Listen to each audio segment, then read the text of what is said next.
Hola, chicos y chicas, sean bienvenidos a más una clase de espanhol. E lo que vamos a estudar hoje? Estão listos? Olá, galerinha, tudo bom? Sejam bem-vindos. Estão prontos? O que vamos estudar hoje? Muito bem, vamos a ver. Mi casa es su casa.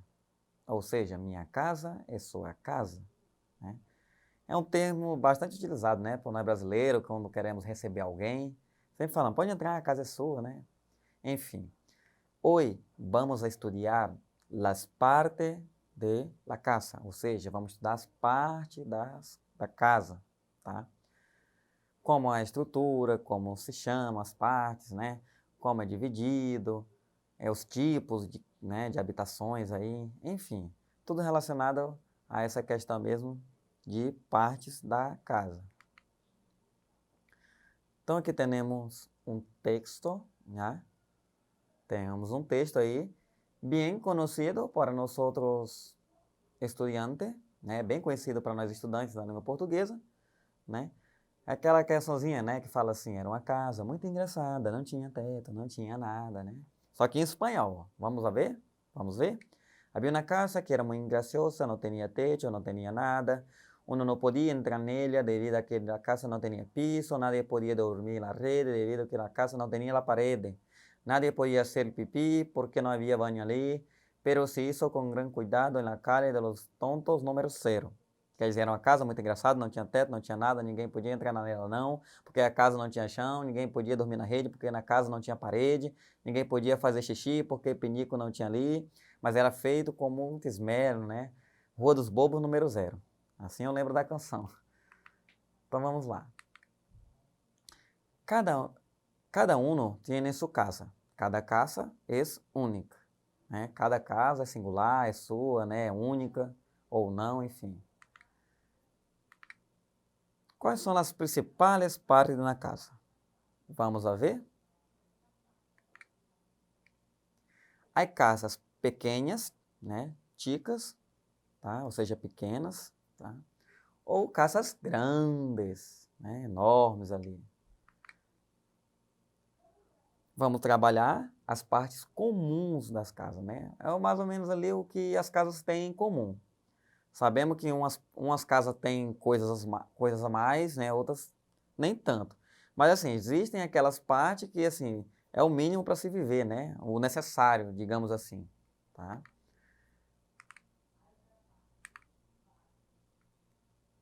Então, antes de começar propriamente dito, vamos relembrar alguma coisa, né? Algumas coisas.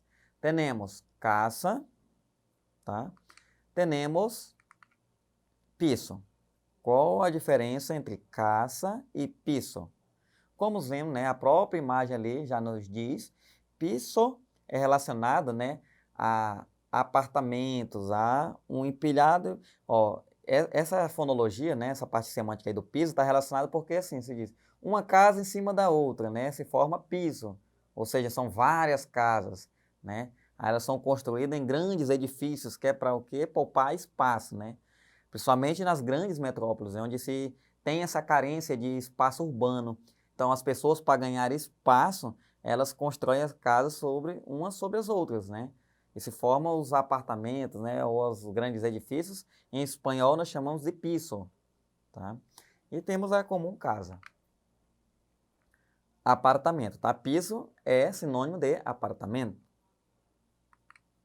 E departamento também. Então, assim, esses grandes edifícios chamam de piso, departamento ou apartamento. São sinônimos. Os três termos são utilizados. Então, vamos conhecer, né, cada parte de uma casa, ou seja, conhecendo cada parte da casa. Habitação. Habitação eu me refiro a cômodo ou quarto. Tá? Então, eu chamo quarto de habitação. Aí, ó, temos o dormitório, né? O dormitório é a parte que nós dormimos, tá? Então, ou seja, quando eu falo habitação, pessoal, eu não estou falando especificamente da parte onde eu durmo, tá? Eu estou falando de uma parte da casa, estou falando de um cômodo, tá?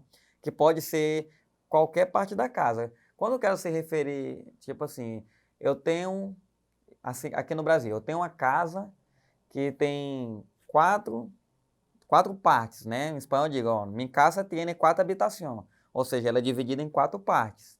Aqui temos el dormitório. Dormitório é o nosso quarto, onde nós dormimos, descansando. Tá? Que também pode ser chamado de quarto também, tá? O quarto ou dormitório. Adelante, ou seja, prosseguimos. El baño y el aseo, né? Olha só, temos uma diferença básica, né? Apesar de serem usados como sinônimo, né? Umas pessoas chamam de banho, outras chamam de aseo. Vejamos ali que tem uma diferença relacionada à estrutura, tá? O banho, por exemplo, né? Ele é algo mais completinho, né? Pela imagem ali, ó, você vê que tem uma pia, né? Tem toda um porta-toalhas ali, o lenço, tem um lavatóriozinho à esquerda, né? Onde você faz o seu asseio bucal, né? Já o el aseo, ó, é só aquele banheiro assim mais grotescozinho, né? Geralmente desses estabelecimentos comerciais que a gente visita, tem um banheirozinho assim mais assim, porque é só o local de fazer, né, as necessidades fisiológicas ali e a piazinha, né? Alguns nem tem, tá? Então ele é mais pequeno, mais restrito ali, mais rotineiro ali, mais de uso rápido, tá? Tem essa diferença básica relacionada à estrutura.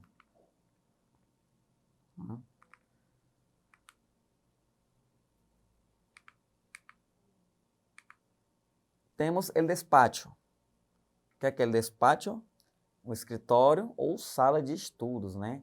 Alguns têm, é como se fosse uma bibliotecazinha em casa, né? Uma área ali onde você tem mais calma, onde você pode estudar, né? Principalmente pessoas que precisam de mais silêncio ou precisam consultar materiais, elas costumam reservar uma parte da casa, né? Ou mesmo improvisar ali para fazer esse despacho, né? El salão comedor. O que é aquele salão comedor, né? Salão comedor é uma sala de jantar. Diferente, assim, nós brasileiros, né, alguns que moram assim em casinhas menores ou apartamentos mais práticos, faz da cozinha e a área de comer uma só, né? Quando eu falo cozinha, eu já penso assim, é onde eu como e onde eu preparo a comida, né? É um local só, para preparo e para comer, né? Na Espanha ou em alguns outros países latinos também, eles fazem essa cozinha, digamos assim, entre aspas, né, em 2 partes, né? Eles fazem uma cozinha só para preparo de alimentos, que eu chamo de cocina, e ali você só se prepara alimentos, tá? Lá tem um fogão, uma geladeira, né? As coisas onde se prepara alimento. Para comer eu já utilizo outro espaço. Então, em espanhol, el salão comedor é justamente a sala de jantar, o espaço que eu uso para fazer minhas refeições. E aí, como eu disse anteriormente, temos lá a cocina, que é onde se preparam os alimentos, né? E aí tem os utilitários, né? Os armários, a geladeira e os outros objetos ali, tá? Então, cocina, cozinha. Aí eu tenho também lá terraça, tá? Que é o terraço, né? Essa palavra terraço, sou até chique, né? Aqui, por exemplo, no Acre, quase eu não vejo casas com terraço. Mas, assim, na região sudeste, né? Justamente esses locais que dispõem de pouco espaço, né, para estrutura assim, imobiliária, eles têm esse espaço que é em cima da casa. Mais conhecido tipicamente aqui no Brasil como laje, né? Quando você usa, churrasco na laje. Essa laje, ela está relacionada, né, à terraça, porque é a parte de cima da casa, que você utiliza ali uma estrutura, né?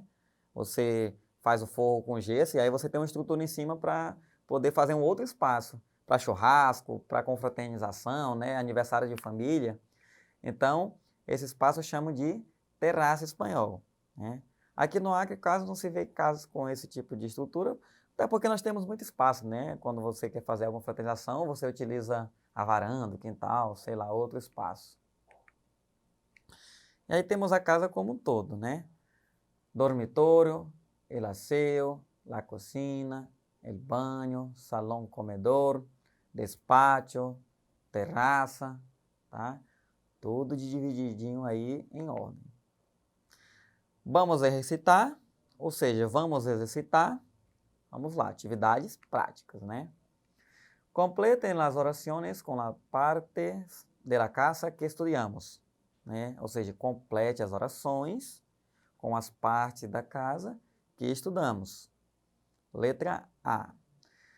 A las 21, voy para mim dormir. Voy para mim o quê? Voy para mim habitação, né? Ou seja, eu vou para o quarto, para a acomodação dormir, tá? Sempre preparo a comida em la cocina, né? Sempre preparo a comida na cozinha. En él, estudio para los exámenes, onde eu estudo para os exames, provas, né? Despacho, que é aquela parte da casa reservada para estudar. El despacho. Observa a imagem, né? Ou la imagen, e contesta. Uma das opções abaixo que não se pode utilizar para chamar esse tipo de casa, qual é? Ou seja, observe a imagem e responda. Uma das opções abaixo que não se pode utilizar para, né, denominar esse tipo de residência. Qual é? Casita, apartamento, piso ou departamento? Qual termo eu não posso utilizar? Acertou quem disse casita, né? Então, olha só, pessoal, né? Como eu havia dito anteriormente, essas palavras são sinônimos, né? Importante ressaltar o quê? Quando você está estudando as partes da casa em espanhol, né? Você também vai entrar no vocabulário, né, dos objetos da casa.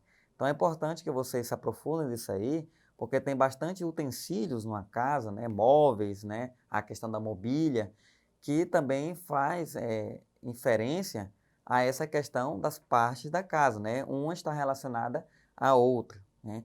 Também ressaltando que os tipos de moradias, né, elas estão relacionadas ao contexto de cada país, né?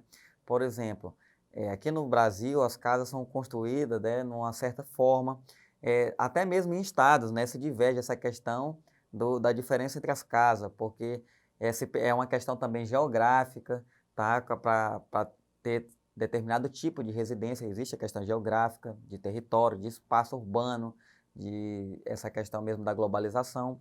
Então, tudo isso aí, ele é crucial para denominar o tipo de residência de cada país. Por exemplo, no sul do Brasil aqui, nós temos casas que têm chaminé. Já no Acre, não é necessário construir casa com chaminé, né, que em espanhol chama de chaminé, porque o clima é quente, não vou fazer uma chaminé. Já na Europa tem muito disso, as casas têm chaminé, porque um determinado período ali é muito frio, tá? Então é isso aí, galera. E não esqueçam de acessar o portal Eduque e hasta luego!